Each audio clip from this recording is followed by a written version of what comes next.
Altitude 30,000 feet. Approaching Soviet airspace. 20 minutes to drop off. Commencing internal depressurization. Equipment check. Arm parachute. All right. Ready to go. Drop zone still showing high pressure mass. Cab okay. Good. Got high visibility.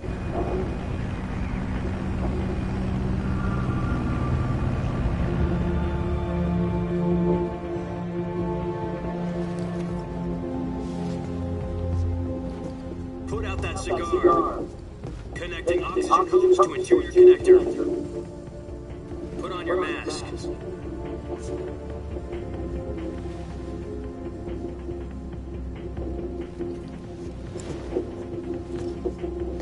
Does this panty waste know what he's doing? Approaching release booster. 10 minutes to drop off. Hey, you deaf? He said put out the cigar and put on your mask.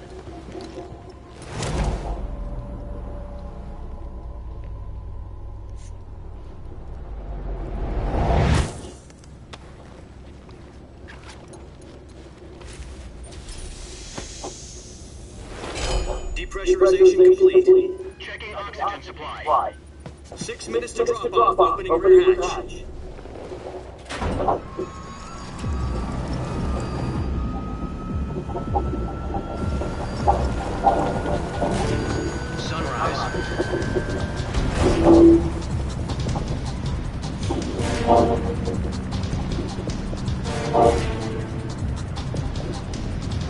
External temperature minus 46 degrees Celsius. 2 minutes to drop off. Stand up.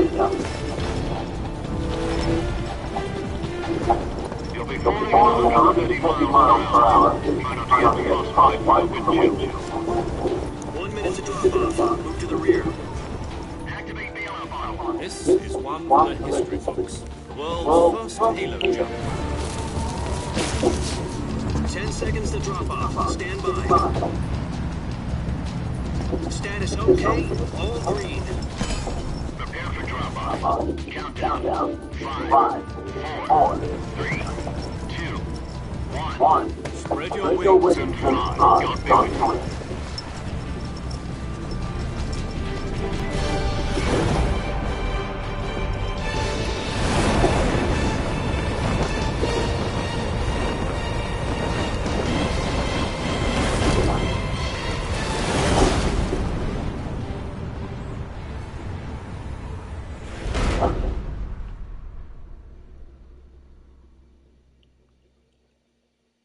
Jack, I've got some important news. The head of the CIA has finally given us the green light for the virtuous mission. Virtual mission? No, the virtuous mission. The future of our Fox unit depends on it. If it succeeds, we'll be officially organized into a unit. Soviet scientists requested asylum in the West through one of our moles. His name is Nikolai Stepanovich Sokolov. He's head of the OKB 754 Design Bureau, one of the Soviets' top-secret weapon research facilities, and the East's foremost expert on weapons development. Sokolov. In history. The Earth was blue, but there was no God. Well spoken. The rocket that carried Yuri Gagarin to orbit was the A-1, known as the Vostok rocket. Sokolov is said to be the man most responsible for the multi-engine cluster used in that rocket. After Gagarin's flight, Sokolov left rocket development to become the head of the newly established Design Bureau. From a lowly technician to head of a design bureau, that's quite a success story, so why do you want to defect? It seems he'd become afraid of his own creation. Afraid? Call it a crisis of conscience. And for that, he left his country and his family behind and went over the fence? Not exactly. One of his conditions was that his family was also to be taken safely to the west. We used a mole to get the family out first and succeeded in sneaking Sokolov over the Berlin Wall shortly after. I was the one who conducted the operation. The security on the eastern side was still full of holes back then. Then what? We got Sokolov over in one piece, but the whole ordeal had left him exhausted, and we checked him into a hospital in West Berlin. It took him 2 weeks and more than 600 miles to get from the research facility in the Soviet Union to Berlin. He was in no condition to say anything coherent. And it was only a week later that we had something much bigger on our hands. The Cuban Missile Crisis. October 16, 1962. President Kennedy received word that the Soviets were in the process of deploying intermediate range back down, instead placing their armed forces on secondary alert. Soviet transport ships carrying missiles continued on course towards Cuba. US and Soviet forces went on alert for an all-out nuclear war. Frantic negotiations were conducted with the UN's Emergency Security Council and unofficial channels to end the hair-trigger standoff. Finally, on October 28th, the Soviet Union agreed to remove its missiles from Cuba, and so the world avoided a nuclear holocaust. But in order to get the Soviets to pull their missiles out, we had to make a deal. You mean the one where the U.S. agreed to remove its IRBMs from Turkey? No. The Jupiter IRBMs deployed in Turkey were obsolete, and we were going to get rid of them anyway. Sokolov. They wanted us to return Sokolov. You mean the Soviets pulled out of Cuba just to get their hands on Sokolov? That's right. What the hell was he working on? At the time, we had no idea. We were running out of time. It was either give up Sokolov or risk full-scale nuclear war. In the end, we had no choice. President Kennedy gave in to Khrushchev's demand. The next day, I got Sokolov to the hospital, handed him over to agents on the eastern side. Sokolov kept on screaming, "Save me," until he disappeared from my sight. Then a month ago, we received some new information from one of our models.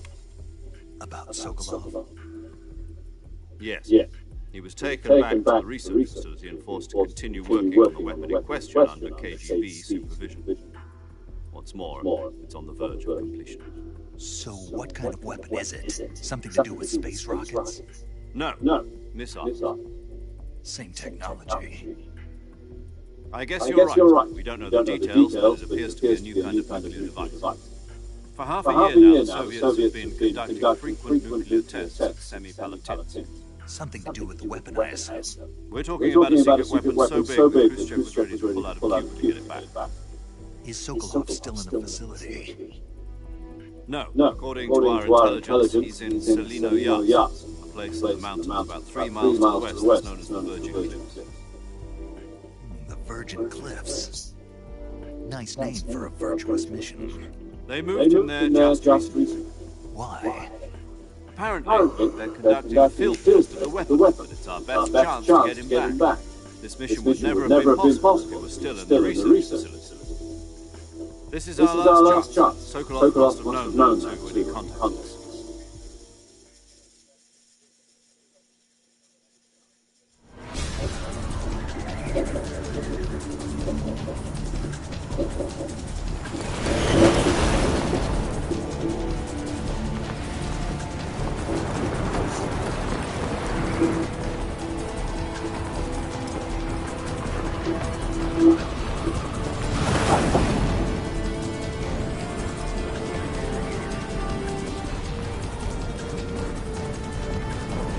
Listen up, Jack. Your mission is to infiltrate Selino-Yalsk in the Soviet mountains, ensure the safety of Sokolov, and bring it back to the west.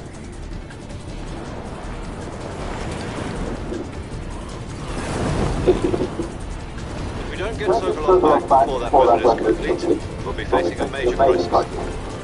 The clock is ticking.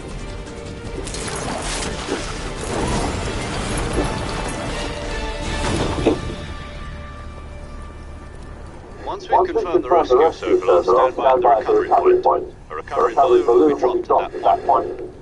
Helium will be pumped into the balloon to inflate it. The process takes about 20 minutes.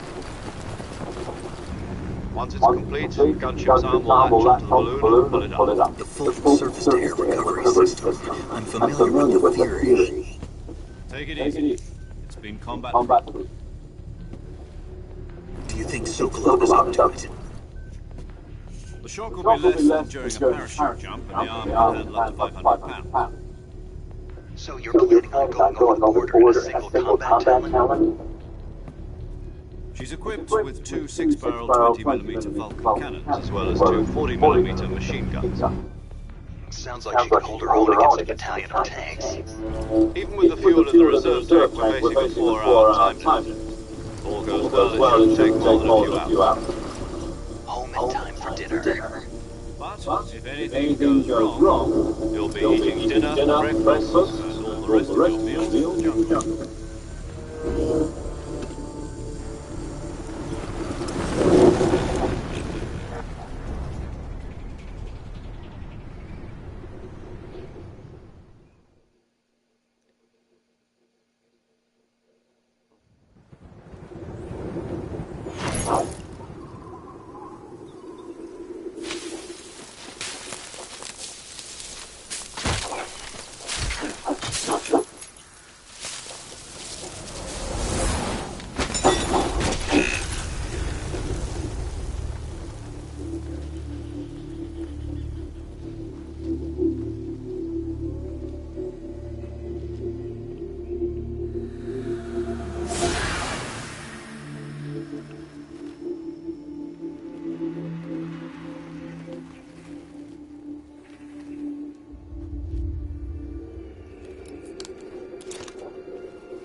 Do you copy?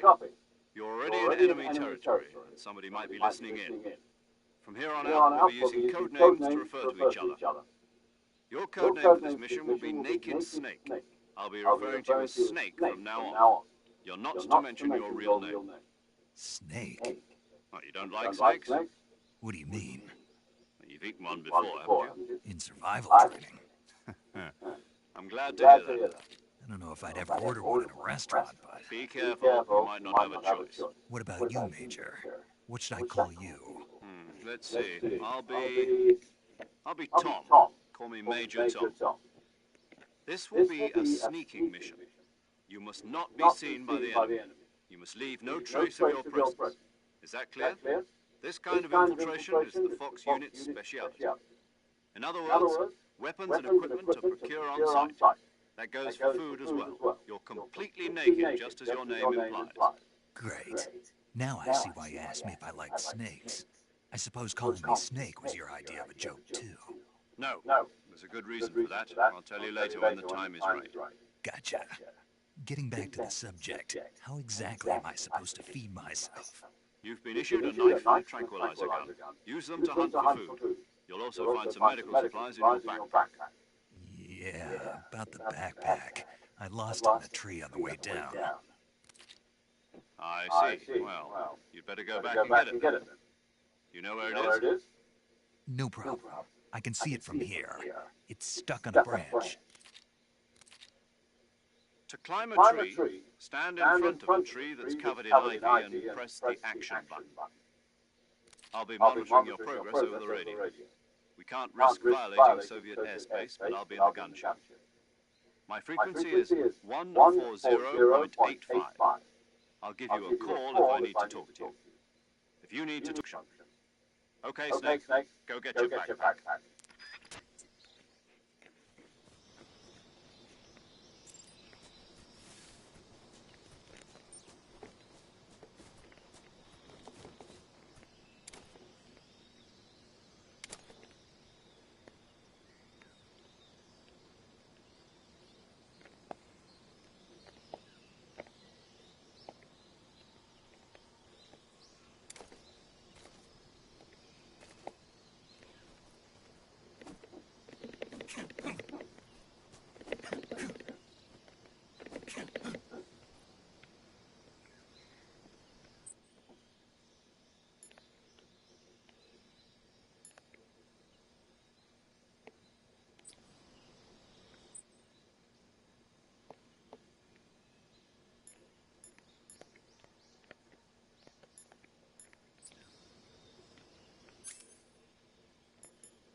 I see you've retrieved your backpack, Snake.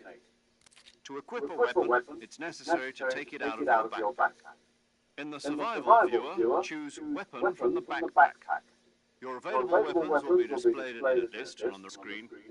From that list, choose the weapon you want to equip and press the Enter button. For other equipped items, just do the same thing from Item. Got it. Use the survival viewer backpack. Yep, that's right. Survival is fundamental to this mission. After you've been out in the field for a while, your stamina will start to drop. If your stamina gets too low, it'll affect your performance. You won't be able to shoot accurately, for example, and your wounds won't heal as smoothly. Keep an eye on your stamina so you don't run out. To recover lost stamina, you can hunt for local flora and fauna. You can use either your tranquilizer gun or your knife to hunt. My only weapon is a Mark 22 Hush Puppy tranquilizer gun? That's right. It's been fitted with its own suppressor. However, the suppressor will deteriorate every time you fire. Once its durability reaches 0, the noise suppression effect will be gone. So don't get too trigger happy with it. The suppressor's durability is shown in the icon. Any weapons and equipment beyond what you're carrying now, you'll have to find as you go. I have to find my own weapons and equipment? Whose crazy idea was this anyway? Solo covert actions are standard Fox operating procedure. You can't leave any traces of your presence. No weapons, equipment, footprints, sweat, or bodily waste. The same goes for bullets and cartridges, too. Your presence in enemy territory is already a violation of international conventions of warfare. There aren't supposed to be any American soldiers in Russia. It could spark an international incident. You can't let anyone see you. You can't let the enemy know you're there. This is a stealth mission.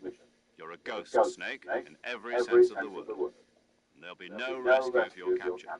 The military and US government will deny any involvement in the affair. Then I'll just have to take care of myself. So, you've been given a fake death bill for that purpose. SAS guidelines stipulate that soldiers on covert ops like this one be issued a potassium cyanide capsule. Tape it to your body so you can take it when you need to. How generous of you. Use it if you're taken prisoner by the enemy. It'll send you into a state of false death for a short time. Fooling them into thinking that I'm really dead. So, how do I come back to life? Just take the revival pill. You mean that thing they put in my tooth before the mission? That's the one. But be careful. If you remain in a state of false death for too long, it is of utmost importance. The first member of the support team will be in charge of monitoring your physical condition, acting as a medic, so to speak, as well as recording your mission data. She's a member of Fox as well. She's here on the gunship with me. She? Hello, Snake. I'm paramedic. Nice to meet you. Paramedic. As in a medic who comes in by parachute. Aren't you going to tell me your real name? Are you going to tell me yours, Mr. Snake? My name, huh? It's John Doe. And they call you Jack for short. You're a regular Captain Nemo. A name means nothing on the battlefield. After a week, no one has a name. What's your name? Jane Doe. Very funny. I wasn't joking, but I'll tell you my name only if you manage to make it back alive. My frequency is 145.73. She's also in charge of recording your mission data. Whenever you want to save, send a message over the reserved save frequency, 140.96. So saving lets me record my mission data. That's right. It also records the state of your health. Good to know. There's one more person I want to introduce you to, Snake. Huh? Speaking of snakes, you remember the boss, don't you? A legendary soldier and your mentor. Actually, it was the boss that got the DCI's authorization in the first place. She's going to be serving as Fox's mission advisor. The boss is? She also helped me plan this mission. She and I were at SAS together. Jack, is that you? How many years is it?